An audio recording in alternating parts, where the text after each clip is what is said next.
চট্টগ্রামে নির্বাচনী জনসংযোগকালে সন্ত্রাসী হামলায় মহানগর বিএনপি সভাপতি এবং ৮ আসনের বিএনপি প্রার্থী এরশাদ উল্লাহ সহ ৫ জন গুলিবিদ্ধ হয়েছেন, মারা গেছেন একজন। অবিলম্বে এই পেশাদার হামলাকারীদের গ্রেফতারের দাবি বিএনপি নেতাদের। রুবেল উদ্দিনের ক্যামেরায় তৌহিদুর রহমানকে সাথে নিয়ে আরো জানাচ্ছেন একে আজাদ।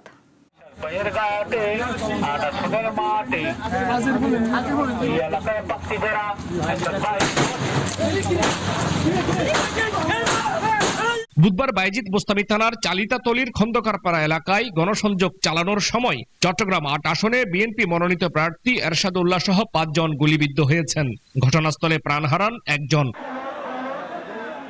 প্রত্যক্ষদর্শীরা জানান, দোকানে লিফলেট বিতরণকালে মোটর সাইকেলে করে মুখে মাস্ক পরা ৬ যুবক কর্মীদের ভিড়ে খুব কাছ থেকে সরওয়ারের ঘাড়ে পিস্তল ঠেকিয়ে গুলি করেন। ঘটনাস্থলে প্রাণ হারান সরওয়ার হোসেন বাবলা। এলোপাতাড়ি গুলি ছুড়ে পালিয়ে যায় তারা। গুরুতর আহত এরশাদ উল্লাহকে নগরীর একটি বেসরকারি হাসপাতালে ভর্তি করা হয়। তার পেটে ছড়রা গুলি লাগে বলে জানান চিকিৎসকরা। তবে আশঙ্কামুক্ত এরশাদ উল্লাহ। গুলিবিদ্ধ ইরফানুলের অবস্থা আশঙ্কাজনক বলে জানান তারা। আমরা পুরোপুরি কনফিডেন্ট যে উনি সুস্থ হয়ে যাবেন।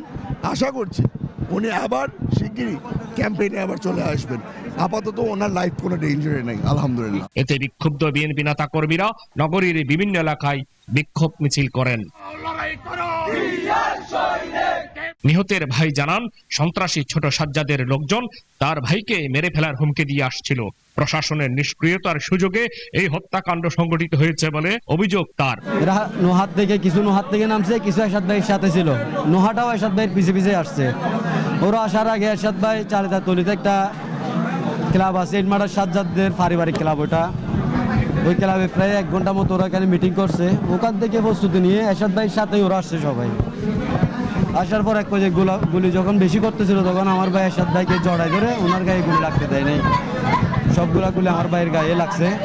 বিএনপি নেতারা জানান, নির্বাচনকে বাধাগ্রস্ত করতে থানা রুদ্ধ অস্ত্র দিয়ে এই হামলা চালাই পেশাদার সন্ত্রাসীরা। নির্বাচনকে বাধাগ্রস্ত করে, কিন্তু ইনশাআল্লাহ এটা বাধা দিতে পারবে না। নগরের প্রেসিডেন্টের উপর আজকে হামলা হয়েছে।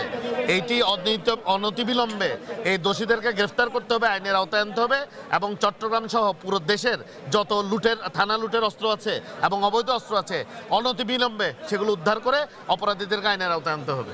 এদিকে সিএমপি কমিশনার জানান, অপরাধীদের মূল টার্গেট ছিল সরওয়ার এরশাদ উল্লাহ নয়। অপরাধীদের দ্রুত শনাক্ত করে আইনের আওতায় আনা হবে আশ্বাস দেন তিনি। এই ধরনের ঘটনা যাতে আর না ঘটে সেজন্য কারেক্টিভ মেজার যা নেওয়ার আমরা নিব।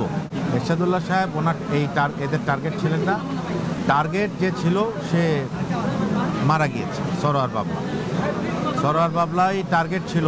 গত বছরের 5 আগস্ট আওয়ামী লীগ সরকার পতনের পর জামিনে মুক্তি পান শিবির ক্যাডার হিসেবে পরিচিত সরওয়ার বাবলা। গড়ে তোলেন বিএনপি নেতাদের সাথে সখ্যতা, জড়িয়ে পড়েন বিএনপির রাজনীতিতে। এদিকে নির্বাচনী প্রচারণায় সহিংস হামলার ঘটনায় দ্রুত তদন্তের নির্দেশ দিয়েছেন প্রধান উপদেষ্টা। হামলাকারীদের দ্রুত গ্রেপ্তারের দাবি জানিয়েছেন বিএনপির মহাসচিব মির্জা ফখরুল ইসলাম আলমগীর। একে আজাদ, নাগরিক, চট্টগ্রাম।